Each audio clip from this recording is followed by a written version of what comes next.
একাত্তরের মুক্তিযোদ্ধাদের তালিকা নিয়ে অনিয়ম হলেও ২৪-এর মুক্তিযোদ্ধাদের তালিকা নিয়ে কোনো অনিয়ম হবে না।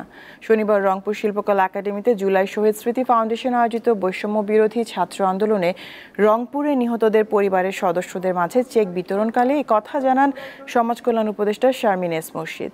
অনুষ্ঠানে উপস্থিত মৎস্য প্রাণী সম্পদ উপদেষ্টা ফরিদা আক্তার বলেন, ছাত্র জনতার বিপ্লবের দ্বিতীয় স্বাধীনতাকে টিকিয়ে রাখতে হবে। অন্তর্বর্তীকালীন সরকার এইসব পরিবারের পাশে আছে এবং থাকবে। এ সময় জুলাই শহীদ স্মৃতি ফাউন্ডেশনের সাধারণ সম্পাদক সার্জিস আলমের উপস্থিতিতে রংপুর বিভাগে বৈষম্য বিরোধী ছাত্র আন্দোলনে নিহত ৪৪ জনের পরিবারের সদস্যদের মাঝে পরিবার প্রতি ৫ লাখ টাকার অর্থ সহায়তার চেক বিতরণ করা হয়।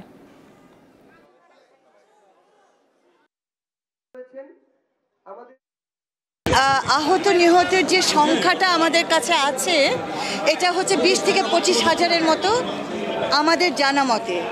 হতে পারে যে এটা তার চাইতেও বেশি।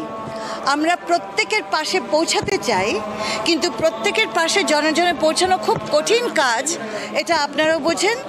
কিন্তু আমরা অন্তর থেকে, আত্মার থেকে তাদের কাছে আছি।